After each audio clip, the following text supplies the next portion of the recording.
Peace, love, and light, everyone. I hope all is well. This is your girl, Serena, and welcome back. Welcome to another segment of poetry, publishing, and literary artistry. So, for those who don't know who I am a poet, a self published author. I have four poetry books, and I've been published in several anthologies. I'm also a spoken word artist and a publishing coach. I love to coach people on their journey with self publishing. I teach various forms of poetry as well, and I also teach classes on the self publishing process. So, today's segment, I would like to just stop for a moment and wanted to do a special dedication today. So, for those who I'm sure many, the whole world should know by now, that we have lost a poetic and literary giant the other week. Not sure when you will be watching this, but we lost the incomparable Nikki Giovanni. I am wearing my white and red today, red and white. Got my red elephant earrings because she is a beloved soror. To many, a soror of mine of Delta Sigma Theta Sorority Incorporated. She passed away at the age of 81, with her battling her third bout of cancer. She's a powerhouse to have not once, not twice, but three times. My my heart and love and prayers goes out to her loved ones.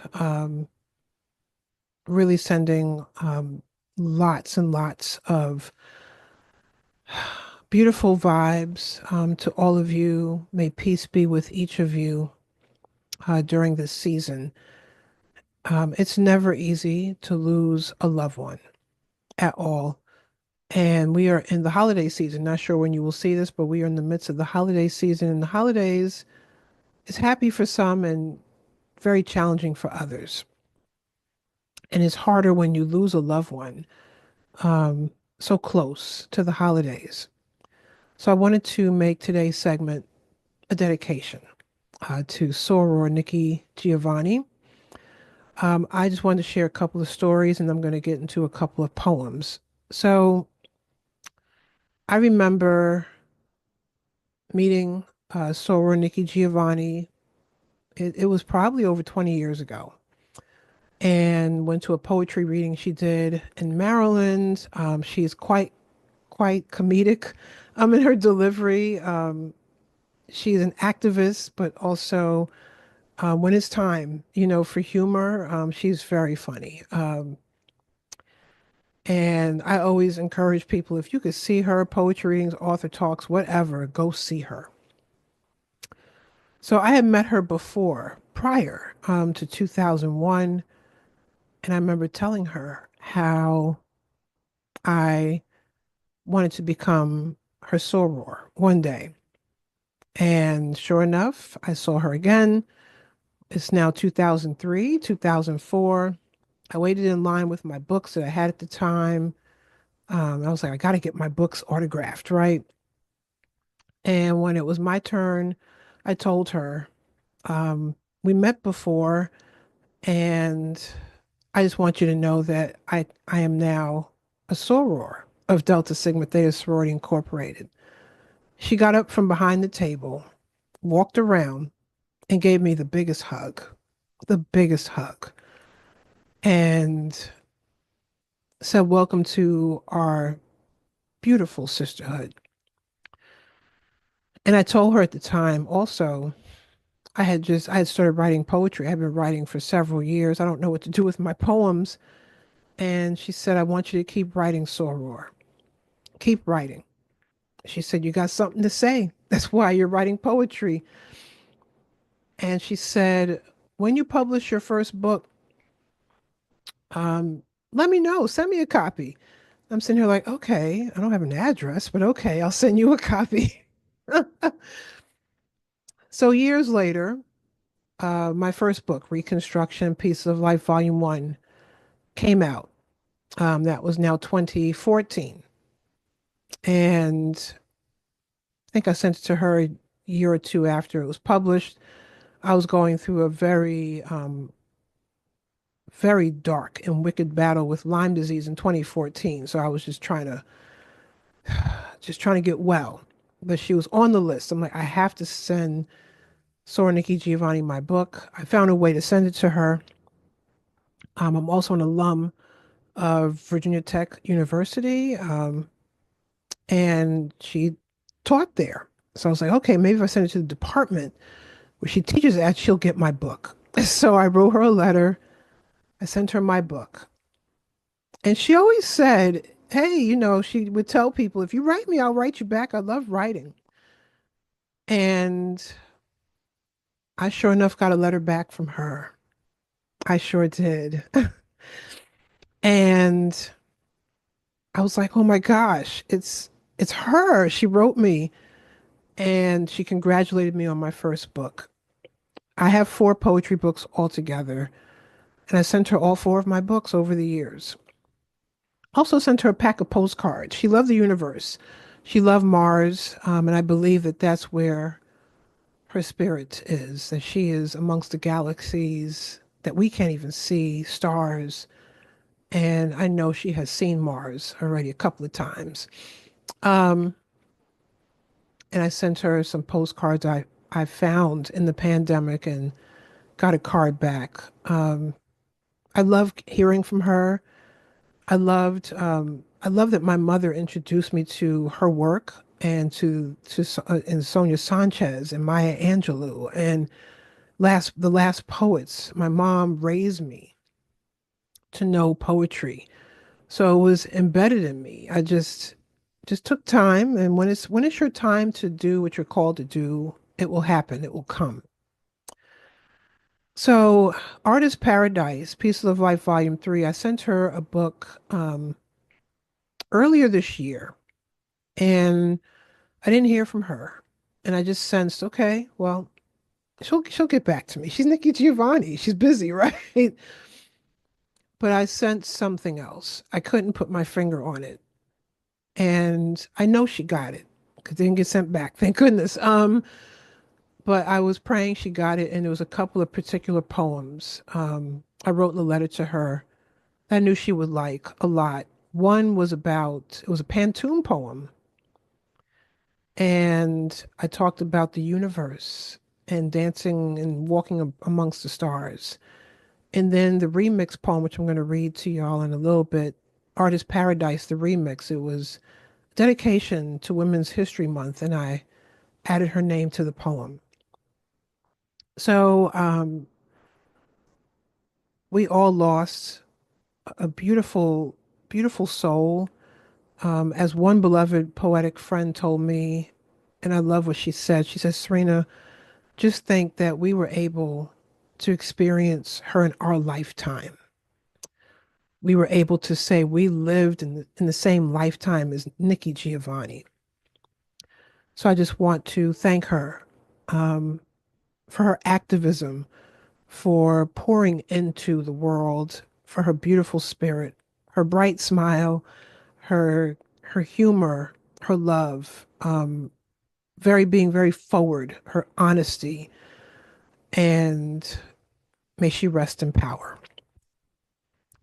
So, with that being said, I want to read from my book Artist Paradise, and I want to read the poem Artist Paradise, the remix honoring women who have paved the way.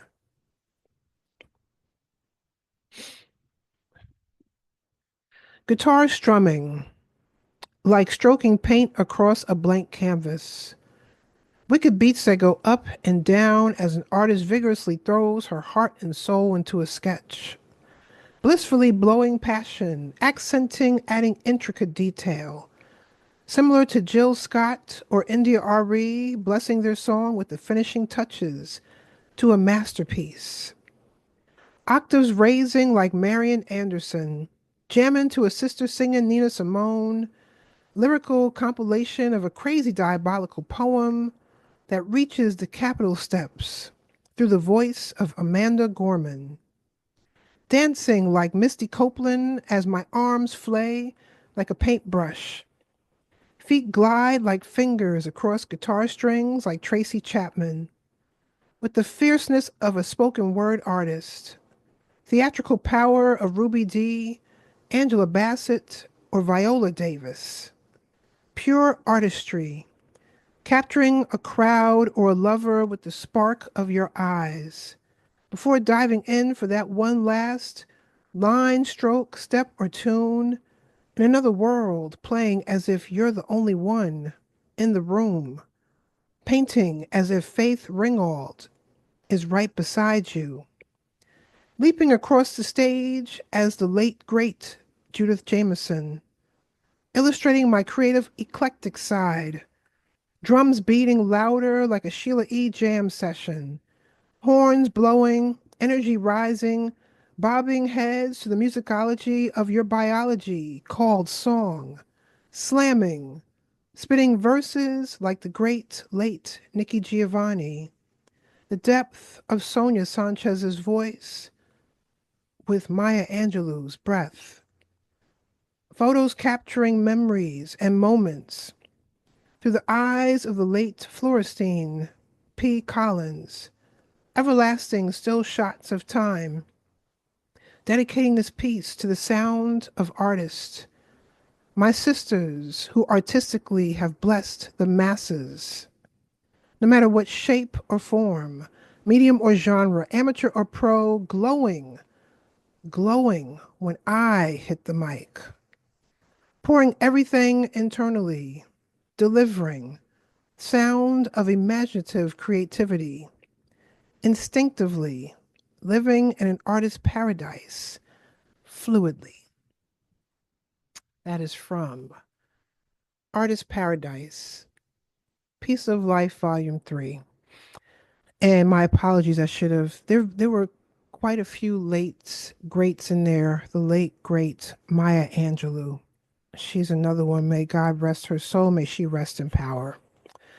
So I want to read, I want to leave y'all off with a poem by Nikki Giovanni. And this is from A Good Cry. A Good Cry. I love all her books. She's just absolutely amazing. And she wrote this poem for the late Maya Angelou, and I find it now fitting for Sora Nikki Giovanni. At times like these, we measure our words because we are measuring a life. A friend was not lost, nor did she transition. She died. We recognize a good life was led, a generous heart ceases to beat, a hearty laugh will no longer be heard. We measure not the depth, but the width of compassion and passion and dreams. We place our love gently on the flowers that cover her, under the clouds that embrace her, into the earth that owns her, and now reclaims her. We will miss her, spirit, her demands, her hopes for us, and therefore herself. At times like these, we are sad. We gather. We comfort each other. Yet still, at times like these, we properly cry.